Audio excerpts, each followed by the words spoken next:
Programa Gente de Palavra, um oferecimento La Rioja Incorporation.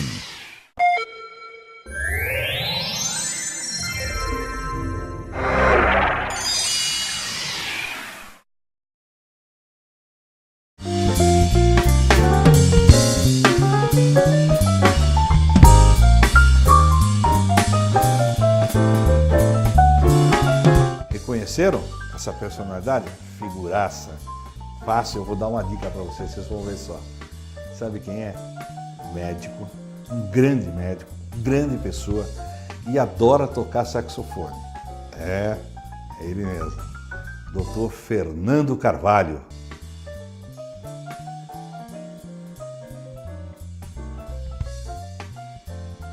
Dr. Fernando, muito obrigado, é um prazer tê-lo aqui no Gente de Palavra, viu? Muito obrigado pelo convite.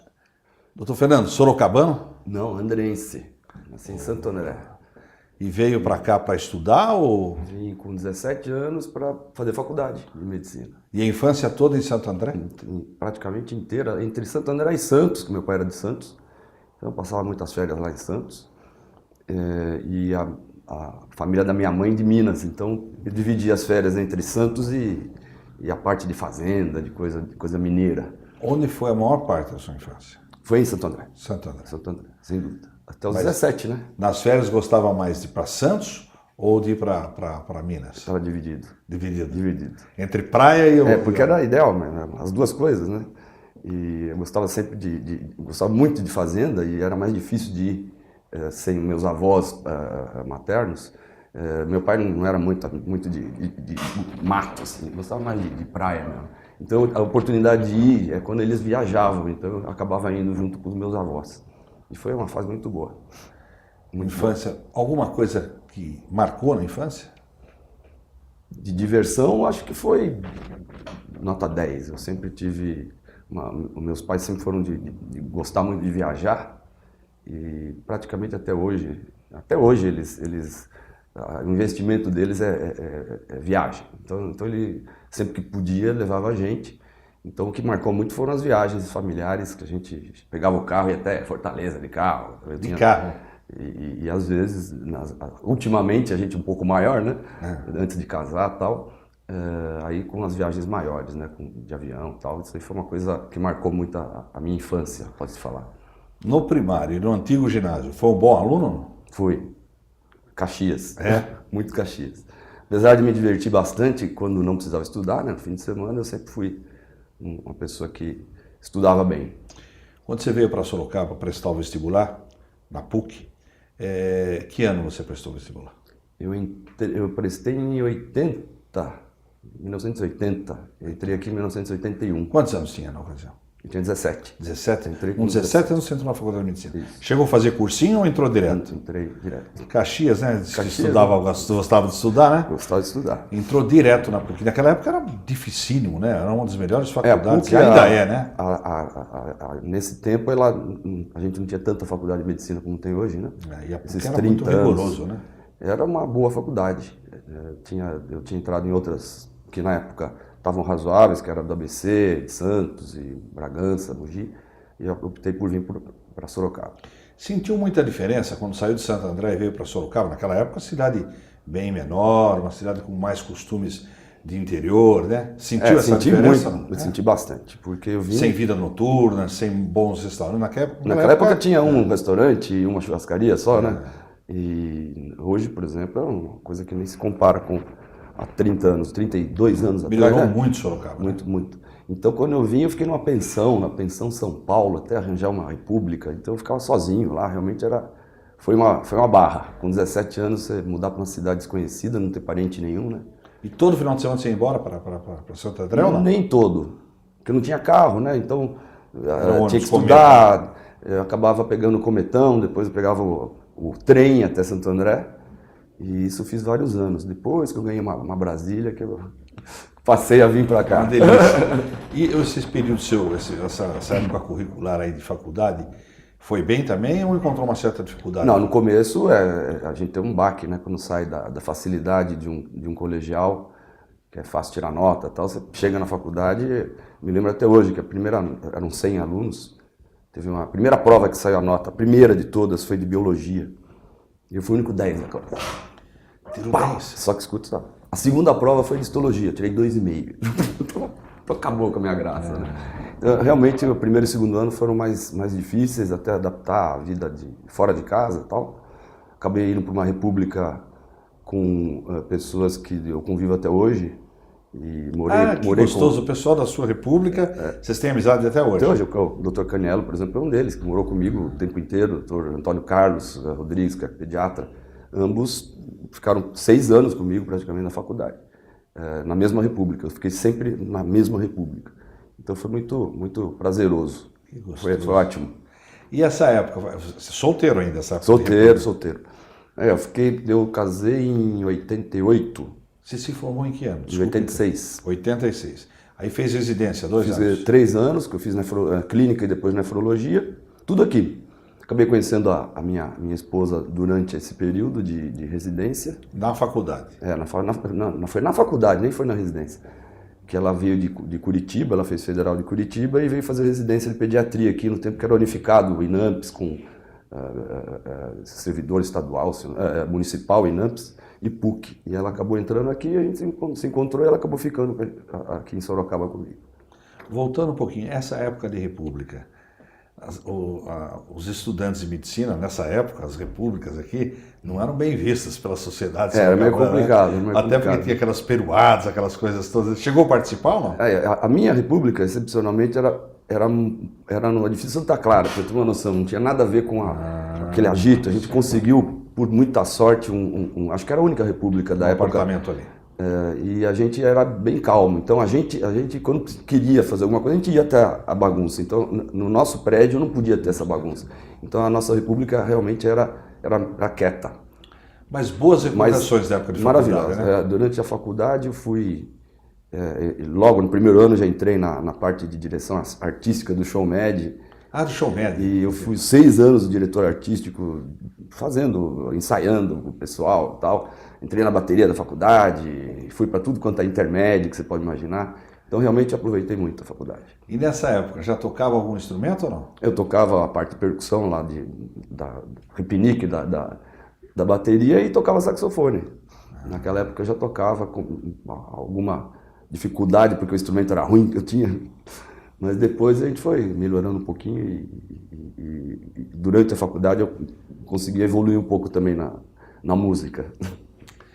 E você teve opção, quando se formou, de ir embora fazer a residência ou necessariamente tinha que fazer aqui a residência? Não, tinha opção, tanto que fiz provas em outros lugares, em São fez. Paulo. Mas não conta agora não pra gente. Nós vamos a um intervalo comercial e voltamos já, não sai daí, hein?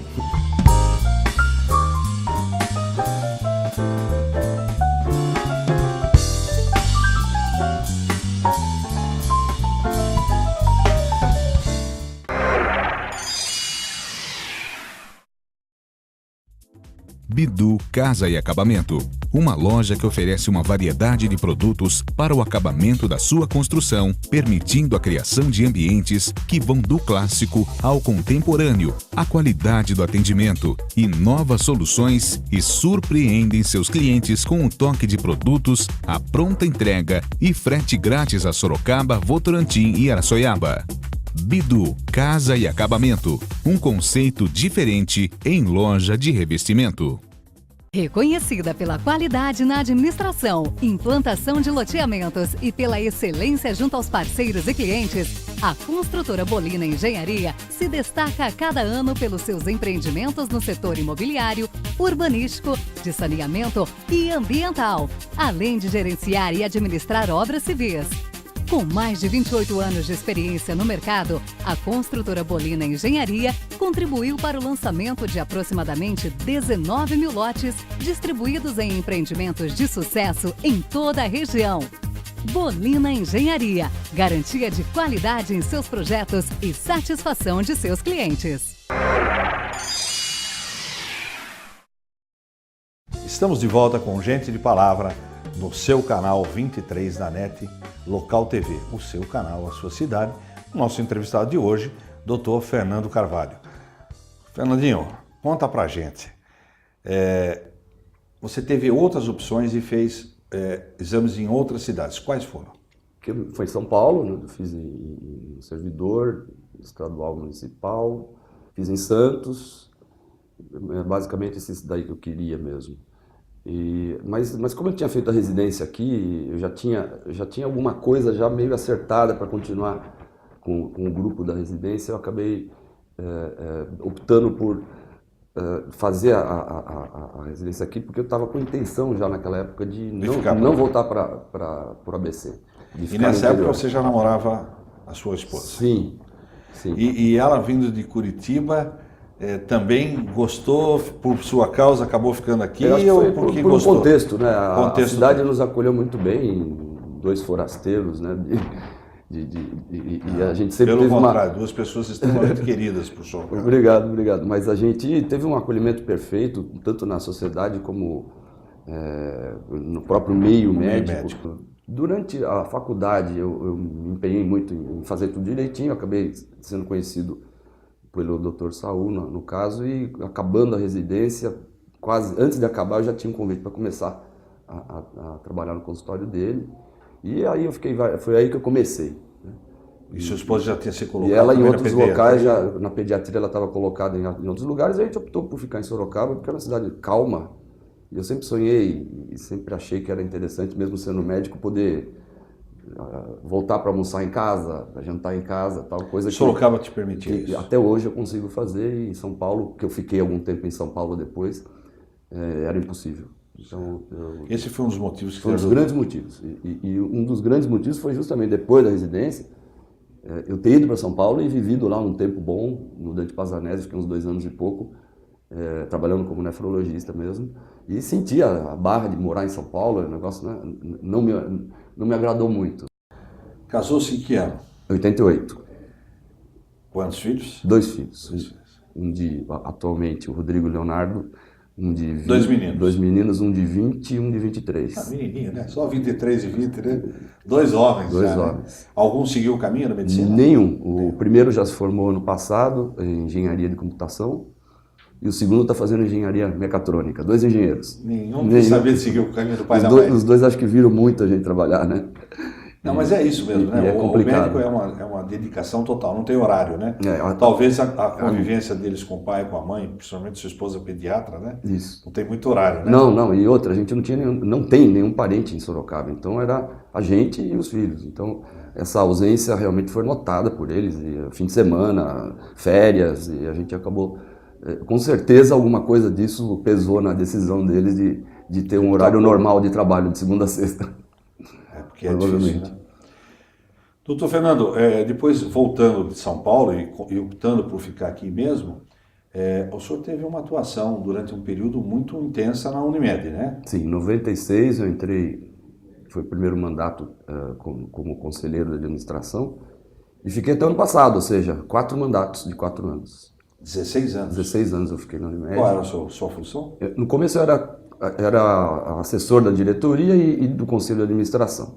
E depois de alguns anos eu virei o diretor de mercado. Né? Então eu fiquei mais de 10 anos aí como diretor de mercado da Unimed. Até abril de 2012. Qual a experiência mais difícil? A medicina ou esse seu cargo, essa sua função? O que o senhor achou mais difícil? A medicina, com certeza. A medicina. Porque eu fiz terapia intensiva durante 20 anos, junto com a nefrologia, né? Então, para complementação, eu precisava de mais, né? E acabei fazendo até 2008. Eu trabalhava em 3 UTIs. Então, 2008 foi a data que eu me coloquei como limite. 20 anos tá bom, chega. Aí eu parei de trabalhar nas UTIs. E isso, sinceramente, é o que era à noite que eu trabalhava. Então, isso desgastava bastante. E, com o passar do tempo, essa noite, no dia seguinte, era complicado de aguentar, né? Enquanto jovem, mais jovem, vai tranquilo. Fazia 2, 3 noites seguidas, 48 horas seguidas, mas depois eu dava plantão às quintas-feiras à noite numa UTI, na sexta-feira eu tinha que emendar, né? Saía do plantão e já começava o dia. E isso começou a pesar um pouco também. Depois desse período, passou só consultório? Consultório e essa função, acumulou nessa função na Unimed? Não, na Unimed eu não estou mais. Não, mas nessa época estava. Estava com isso e com a responsabilidade técnica da unidade de diálise do hospital, que eu sou até hoje. Então, as 3 funções. Hoje eu estou fazendo... Só deixou a função de diretor de mercado, né? Eu saí da direção de mercado e saí do conselho, né? Do conselho. Então, hoje eu faço o consultório e faço do plantão na unidade de diálise e coordeno a parte médica da unidade de diálise do Hospital Unimed. O senhor que ficou tanto tempo e ainda permanece lá, né, cuidando dessa unidade, a Unimed teve um crescimento vertiginoso, foi uma coisa enorme, né, brutal em termos de padrão, de qualidade, de equipamentos, de tudo, né? Sim. E nessa época o senhor fazia parte do quadro diretivo, o senhor, o Dr. Rodolfo, o Dr. Caniello e outros, Dr. Miguel, que eu não esqueço aqui, porventura, enfim, toda a diretoria, né? Dr. Moron. E a gente que é de Sorocaba, eu inclusive que sou cooperado de vocês, a gente sabe o trabalho que vem sendo feito, né? Foi um crescimento maravilhoso, foi uma dedicação muito grande de vocês, né? E às vezes a população não entende, né? Mesmo os usuários que a gente chama da Unimed não entendem que algumas coisas aconteceram que fogem, né, até hoje do nosso controle, que é a entrada de novos contratos de outras Unimeds. Então, enquanto a gente tem condição de planejar, a Unimed planejou, mas quando entra um grande contrato de uma outra Unimed, a gente... Que é obrigado a atender, né? A gente é obrigado a atender. Nacional. Exato. A gente fica meio, né, às vezes dá aquela lotação e a gente tem que correr atrás com as ampliações que agora estão saindo. Vão sair, quase duplicar. Na época de vocês também. A gente começou naquela época, né? Acho que é a 5ª ampliação que nós estamos fazendo. E agora tem um pessoal muito legal lá também, né? É um pessoal bom, o Dr. Moron que é o presidente. O Moron era da época de vocês. Já era também, o superintendente, o Dr. Rabelo que ficou no meu lugar, que é um cardiologista muito querido. O Dr. Miguel ficou de superintendente, Miguel que já era o vice-presidente. O Dr. Eduardo é o diretor de assuntos médicos, Eduardo Marques. E o Dr. Paulo Húngaro, que ficou como vice-presidente. Então, esse é o quinteto da executiva. Essa passagem de 16 anos, valeu a pena? Com certeza. Principalmente porque a minha área era muito gostosa de trabalhar, né? A direção de mercado eu mexia com marketing, publicidade, venda, pós-venda, tinha a parte de responsabilidade socioambiental, então eu conheci muitas pessoas que eu convivo até hoje. Né? A parte de publicidade é muito, muito gostosa, né? Então, as pessoas que fazem publicidade, que fazem essa parte artística aqui da vida, são pessoas interessantes. Foi gratificante. Foi muito gratificante. Nós vamos ao intervalo comercial e voltamos já com o Dr. Fernando, falando daí sim sobre o seu hobby preferido. Sai daí.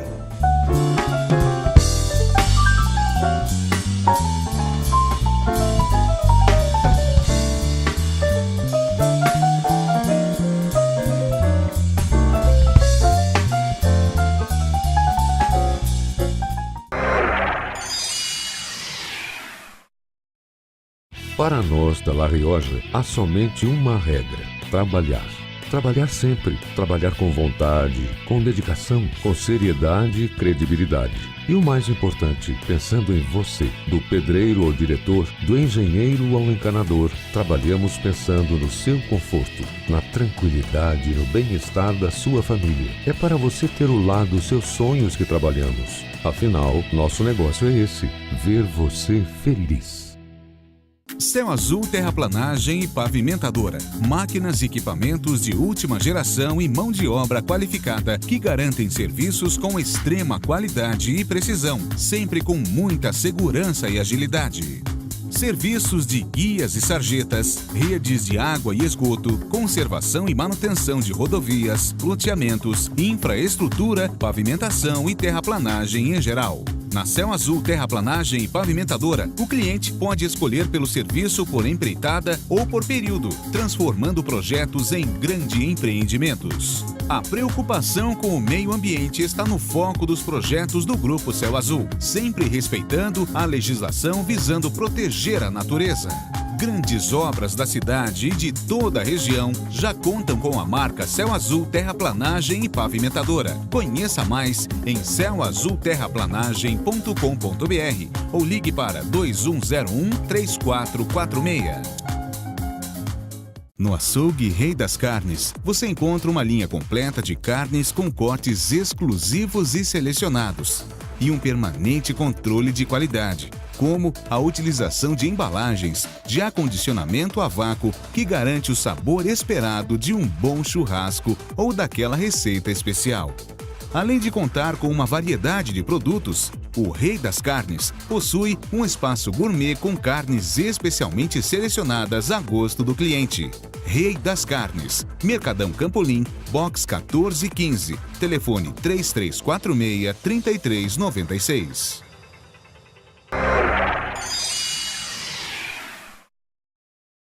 Estamos de volta com Gente de Palavra, nosso entrevistado de hoje, Dr. Fernando Carvalho, o Fernandinho do sax, o Fernandinho das grandes noitadas, o Fernandinho que dirigia o Show Med, o Fernandinho das pescarias e o Fernandinho que gosta de viajar com a esposa e com os filhos. Fernando, com toda essa sua vida que nós falamos nos blocos anteriores, corrida, de Unimed, de consultório, de hospital, sobra tempo para viajar? Sobra. Períodos curtos, mas sim. Com certeza. Gosta de viajar com a família? É muito bom. Agora, com a dificuldade dos filhos estarem maiores em faculdade, trabalhando e tal, a gente tem um período muito mais difícil, né?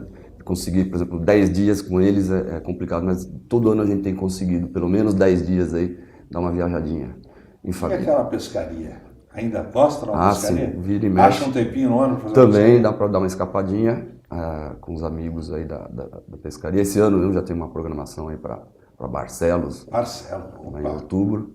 Lá é bom, hein? Eu não fui, não conheço. Mas, assim, não tanto quanto gostaria, mas assim, umas 2, 3 vezes por ano, pelo menos, eu dou uma pescada. Como todo pescador também é mentiroso ou não? Às vezes, sim. Qual o maior peixe que você já pegou? Conta pra gente. Olha, mas agora você me pegou, porque... Vamos ver se você é muito mentiroso ou pouco mentiroso. O maior que eu peguei foi uma piapara, que eu não vou me lembrar quanto. Mas era assim, ó. Então já vi que é mentiroso, era assim, ó. Um pouquinho mais eu virar desse tamanho. Não, mas é muito agradável, né? É muito pescaria. bom. Não só o prazer de pescar, mas os amigos, que distrai muito, mas aquela reunião entre os amigos, né? Muito bom. Você sabe que eu viajei durante muito tempo com seus amigos todos, Sim. com o Márcio, o Genesi, Ricardo, Genesi, Marcos Tadeu, sim, o Calegari, enfim, se esqueceu, o Eduardo Marques, Tadeu Portilho, essa turma toda. Nós éramos um grupo o nosso grupo era 22 pessoas. Muito gostoso. Viajamos durante acho que 5, 6 anos, fomos para o Araguaia, Pirarara, né? Pegar pirarara. Pirarara. Mas eu peguei uma desse tamanho. Não, pirarara você pegou desse tamanho. Pirarara é grande. Mas é muito agradável, né? Muito bom, muito bom. Além da pescaria, que é um hobby que eu sei que você gosta, pela companhia, pelas pessoas, além das viagens com a família, um dos seus hobbies prediletos e que sempre, desde jovem, te acompanha é o sax, né? Isso, é o sax. A música.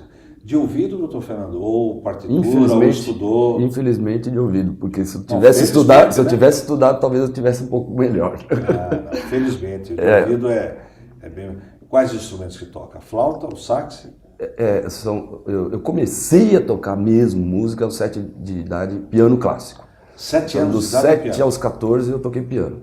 E depois eu enjoei de tocar piano clássico e acabei me apaixonando pelo saxofone. Comecei com sax alto e agora eu tenho o sax alto, o tenor e o alto tenor e o soprano. Qual o predileto? O tenor. O tenor. O tenor é o mais gostoso. Quais as músicas prediletas que a gente consegue ouvir desse basicamente, mais parte de MPB e jazz. MPB e jazz. Jazz principalmente, se possível. Grandes noitadas no antigo restaurante Daniel, no barzinho de baixo. baixo. Né? Nossa. O Irineu no piano e você no sax. Né? Isso foi muito bom. E não raras vezes o Tatuí no violino, lembra? Cheguei o Bronde também. Bronde com a acordeon dele. A gente grandes noitadas. Fez algumas coisas lá já. Muito gostoso, Muita né? saudade. Fora isso, hoje tem algum bar de preferência que o senhor frequenta? Não, hoje eu tenho um grupo, né, que chama Banda Ultrassom, que a gente tem tocado, que é uma banda, são 9 pessoas. São todos médicos? Alguns médicos, tem alguns médicos, outros não médicos, e a gente tem ensaiado, tem tocado em coisas beneficentes, a gente não cobra. Então faz um show beneficente para creche, não sei o quê, para paróquia, não sei o que lá. A gente acaba fazendo algumas atividades que a gente praticamente paga para fazer, né? E isso mantém vivo aí a parte teórica do grupo. É mais uma realização do grupo. E esporadicamente eu tenho alguns amigos que me convidam para tocar, ou eu levo o instrumento na casa, ou em algum barzinho, então vira e mexe eu estou por aí. É capaz de me encontrar. Se num barzinho, me liga que eu quero vou te ligar, pode ligar. Tenho muita saudade, era muito gostoso, muito agradável. Então, Fernando, a gente ficaria aqui horas falando, até mais, certeza. Porque você tem um currículo invejável, Muito uma obrigado. história de vida formidável, fantástica, uma pessoa que só ajuda os outros, muito querido em Sorocaba, por todos que eu conheço. Mas eu queria fazer um rápido bate-bola. Vamos lá. E antes de começar esse bate-bola, eu queria encerrar com uma pergunta, o seguinte. Sorocaba, esse período que dedicou aqui, a faculdade, depois a residência, morando aqui, criando seus filhos aqui,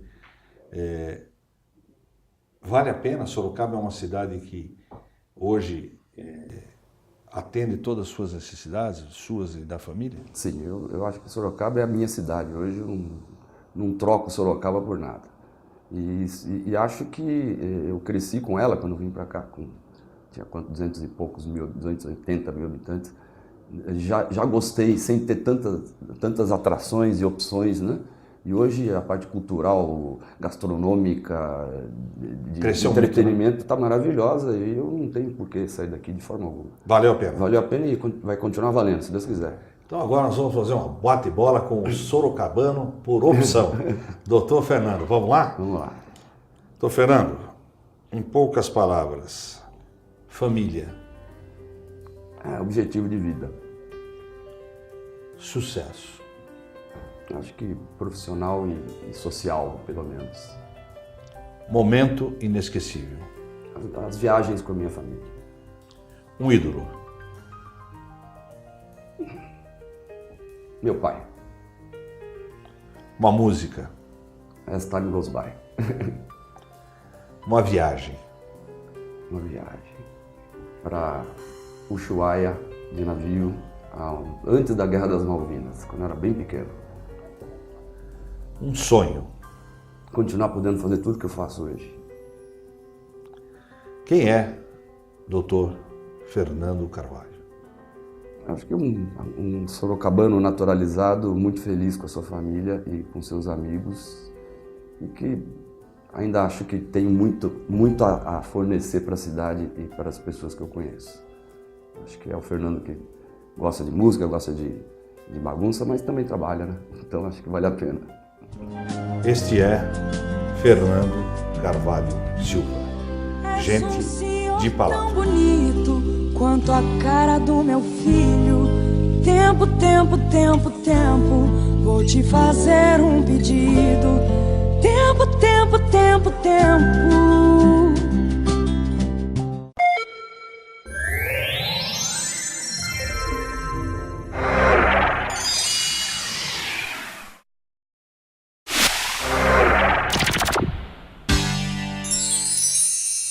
Você assistiu o programa Gente de Palavra, um oferecimento La Rioja Incorporation.